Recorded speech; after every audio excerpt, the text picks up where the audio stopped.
அனைவருக்கும் சந்தன கலைப்பிரியா ஜோதிடத்தின் சார்பாக இனிய மாலை வணக்கம்.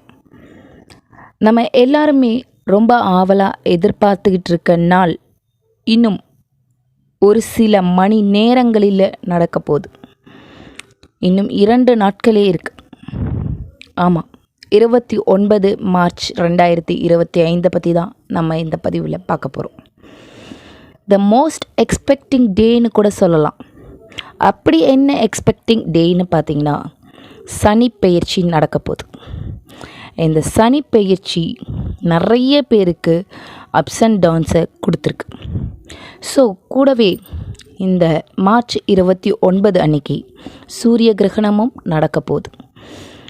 இது என்ன பெரிய விஷயமா? வருஷத்துக்கு ஒரு தடவை சூரிய கிரகணம் வந்துட்டு தான் இருக்குது, சந்திர கிரகணம் வந்துட்டு தான் இருக்குது அப்படின்றது நிறைய பேருடைய கருத்தாக இருக்கலாம். 2.5 வருஷத்துக்கு ஒரு தடவை சனி டிரான்சிட் ஆகுது, இதில் ஒரு பெரிய ஆச்சரியம் இல்லைன்னு சொல்லலாம். கொஞ்சம் அப்படி டைம் ட்ராவல் பண்ணி 2019க்கு போனீங்கன்னா இங்கேயும் ஒரு சோலார் எக்லிப்ஸ் இதே மாதிரி நடந்திருக்கும். அந்த சோலார் எக்லிப்ஸ் நடக்கும்போதும் சனி குருவனுடைய வீட்டில் இருந்தார், ராகு காற்று ராசியில் இருந்தார். ஸோ பை லக்னு சொல்லலாம். இந்த தடவை ராகு காற்று ராசியில் இல்லை, இருந்தாலும் காற்று ராசியை நோக்கி வராரு. ஸோ நோக்கி வருதுன்றப்பயே 3 மாதத்துக்கு முன்னாடியே அந்த ப்ரியர் பலனை கொடுக்க ஆரம்பிச்சிருவார்னு சொல்லலாம். ஸோ கிட்டத்தட்ட சேம் பேட்டர்ன். அப்போ ஏதோ ஒரு பெரிய டிசாஸ்டர் வரத்துக்கான வாய்ப்புகள் இருக்குது. So first of all be careful. எல்லாருக்குமே ஒரு பெரிய அலர்ட் கொடுக்க வேண்டிய விஷயம்னா கொஞ்சம் நம்ம கேர்ஃபுல்லாக இருக்கணும். ஸோ கேர்ஃபுல்லாக இருக்கணும்னு சொல்லிட்டு எக்ஸ்பெக்டிங் டே அப்படின்னு சொல்கிறீங்க அப்படின்றது நிறைய பேருடைய ஒரு கொஷினாக இருக்கலாம். சில ராசியினர் கேர்ஃபுல்லாக இருக்கணும், பொதுப்படையான பலன்னு பார்த்தா கேர்ஃபுல்லாக இருக்கணும். ஆனால் சில ராசியினருக்கு இந்த சனியோடைய டிரான்சிட் ஒரு பெரிய ரிலீஃபை கொடுக்கக்கூடியதாக இருக்கும். ஸோ அதனால் சில பேருக்கு இது எக்ஸ்பெக்டிங் டேவாகவும் இருக்கலாம். ஸோ சனி பயிற்சினாலே எல்லாருக்குமே ஒரு எக்ஸ்பெக்டேஷன் இருக்கும். அடுத்தது சனி என்ன கொடுக்க போகுது, நமக்கு என்ன நல்லது செய்ய போகுது, என்ன கெட்டது செய்ய போகுது அப்படின்றது. சனியை பொறுத்த வரைக்கும் ரொம்ப ஸ்ட்ரைட் ஃபார்வர்டான பர்சன் கிட்ட நம்ம என்ன தான் முட்டி மோதினாலும் சரி, என்ன பண்ணாலும் சரி, அவர் செய்ய வேண்டியதை செஞ்சுட்டு போயிட்டே இருப்பார். அவருடைய கடமையை மட்டும்தான் நான் செய்வேன், நீ என்ன பண்ணாலும் சரி அதுக்கு நான் மனமிறங்க மாட்டேன்னு சொல்லக்கூடிய ஒரு ஸ்ட்ரிக்டான ஒரு ஆஃபீஸர் மாதிரி தான் சனி. ஸோ அவர் நமக்கு கொடுக்க வேண்டியதை கொடுத்துட்டு தான் தருவார். அப்போ நம்ம அவர்கிட்டன்னு தப்பிக்கணும்னா நம்மளுடைய பாத்தில் அவர் எப்படி ஸ்ட்ரைட் ஃபார்வர்டாக இருக்காரோ அதே மாதிரி நம்மளை ஸ்ட்ரைட் ஃபார்வர்டாக ஆக்கிட்டோன்னா நம்மளை அந்தளவுக்கு வச்சு செய்ய மாட்டாருன்னு சொல்லுவாங்க. ஆனாலும் சனி ஒவ்வொருத்தருக்கும் வாழ்க்கையினுடைய அர்த்தத்தை புரிய வைப்பார். வாழ்க்கையில் வழி இல்லாமல் வாழ்க்கை இல்லை. ஸோ அந்த வழியை கண்டிப்பாக கொடுக்க தான் செய்வார். ஸோ ஜென்ரலாகவே காலபுருஷனுக்கு 12ஆம் இடத்துல இந்த டிரான்சிட் நடக்க போகுது. 12 அயன சயன போகம், வெளிநாடு, ஆன்மீகம் இதெல்லாம் குறிக்கக்கூடியது. ஸோ கேதுவோடைய ஆளுமை நிறைந்த இடம்னு சொல்லலாம். ஸோ இப்போ எல்லாருக்குமே ஒரு என்னடா இருக்குது இந்த வாழ்க்கையில் அப்படின்னு ஒரு சலிச்ச ஒரு ஸ்டேட்டுக்கு எல்லா நபர்களுமே போயிருப்போம். எல்லாருக்குமே எல்லாத்துலேயுமே தடை, தாமதம், ப்ராப்ளம். ஒரு மனிதன் கூட நான் ஹாப்பியாக இருக்கேன், நான் சந்தோஷத்தின் உச்சியில் இருக்கேன் அப்படின்னு சொல்லக்கூடிய நபர்கள் யாருமே இல்லைன்னு தான் சொல்லணும். ஏன்னா எல்லாருக்குமே ஏதோ ஒரு வகையில் ஒன்று சனியினால் பாதிப்பு இருக்கலாம், ஒன்று ராகுனால் பாதிப்பு இருக்கலாம். கேட்டால் நிறைய விதண்டாவாதம் பேசக்கூடியவங்க என்ன சொல்லுவாங்கன்னா, சனி வரதான் செய்யும், ராகுக்கு எதுவாக வரதான் செய்யும், அதனால் கிடையாது, என்னுடைய பர்சனல்னால நடக்குது. அப்போ அந்த கர்ம வினைகள்னு நீங்கள் சொல்கிறீங்க, அந்த கர்ம வினைகள்னால் என்ன? கர்ம வினைகளை ஜஸ்ட் நம்ம தெரிஞ்சுக்கிறோம், இதனால் இருக்கும் அப்படின்ற மாதிரி தெரிஞ்சுக்கிறோம். பட் ஜாதகத்தின் படி தான் நம்மளுடைய வாழ்க்கை சுழற்சி நடந்துகிட்ருக்கு. நீங்கள் நம்பினாலும் நம்பலைன்னாலும் இதுதான் நிச்சயமான பலன்கள். ஸோ இப்போ தடை கிரகமான சனி 12ஆம் இடத்துல இருக்குன்றப்போ ஒரு ட்ராவல்லையோ இதிலெல்லாம் ப்ராப்ளம்ஸை கொடுக்கும்.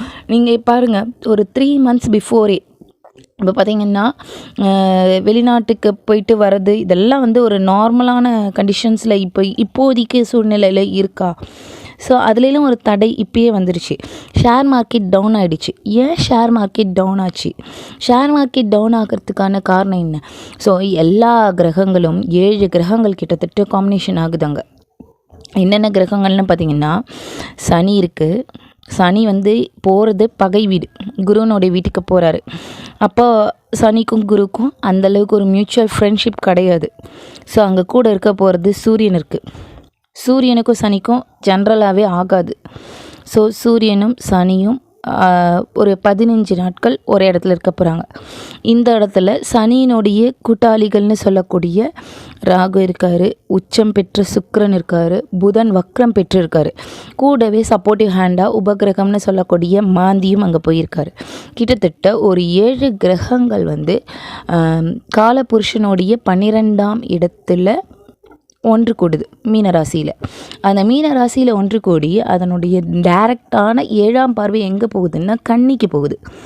கன்னி யாருடைய வீடுன்னா புதனுடைய வீடு. ஸோ அதே இடத்துல செவ்வாயினுடைய 4ஆம் பார்வையும் அங்கே இருக்குது.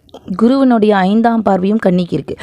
அப்போ 29ஆம் தேதி பார்த்திங்கன்னா அத்தனை கிரகங்களும் இருக்கக்கூடிய 9 கிரகங்கள் உபகிரகமான மாந்தியும் சேர்த்து எதை பார்க்கோன்னா கன்னியை பார்க்கும். கன்னிங்கிறது ஒரு பெண்ணினுடைய வீடு, அது புதனுடைய வீடு.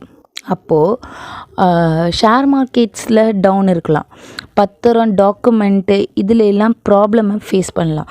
நகை சீட்டு போட்டேன், ஏல சீட்டு போட்டேன், எதையோ ஒரு பத்திரத்தை தொலைச்சேன், டாக்குமெண்ட்ஸை தொலைச்சேன், பாஸ்போர்ட்ஸை தொலைச்சேன், ஐடி கார்ட்ஸை தொலைச்சேன். ஸோ இந்த மாதிரி எழுத்துப்பூர்வமான பொருட்களை தொலைக்கிறது, எழுத்துப்பூர்வமான விஷயங்களில் பிரச்சனை வர்றது, கையெழுத்து, ஷூரிட்டி, ஃபண்டு இதில் எல்லாத்துலேயுமே ஒரு பிரச்சனையை ஃபேஸ் பண்ணுறதுக்கான வாய்ப்புகள் நிறைய இருக்குது.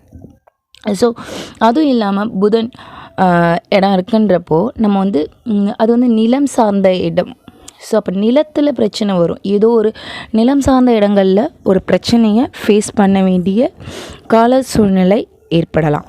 முக்கியமாக கீரை வகைகளை எடுத்துக்கும்போது ரொம்ப கேர்ஃபுல்லாக இருக்கணும். பொதுவாகவே அன்றைக்கி சூரிய கிரகணம் இருக்குது, அது இந்தியாவில் தெரியாதுனாலும் நம்ம வந்து கிரகண கட்டுப்பாடுகளில் தான் இருப்போம் சனிக்கிழமை.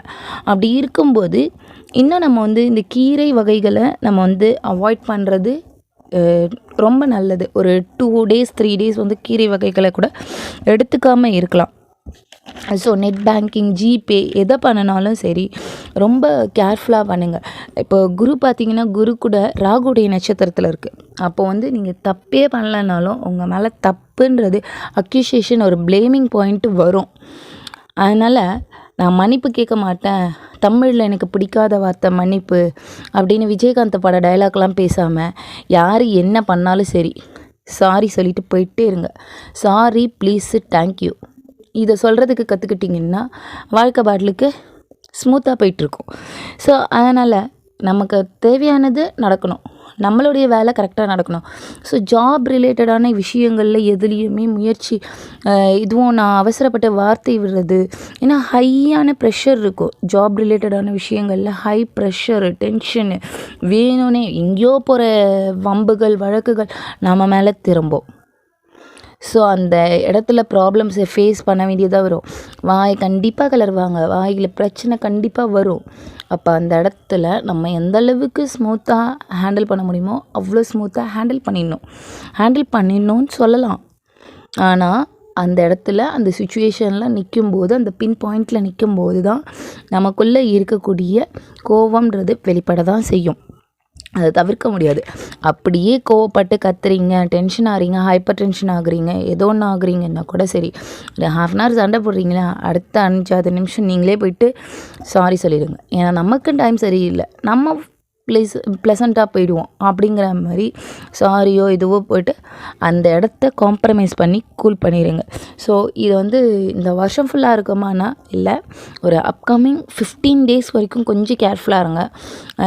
எக்ஸ்பெஷலி சொல்லணுன்னா இந்த 29, 30 அந்த ஏப்ரல் 1 வரைக்குமே, அந்த 2-3 days அந்த சந்திரன் அங்கே இருக்கிற வரைக்கும் இன்னும் ரொம்ப அதீத கேர்ஃபுல்லாக இருக்கணும். அதுக்கப்புறம் கொஞ்சம் ஒரு 15 days கொஞ்சம் கேர்ஃபுல்லாக இருங்க.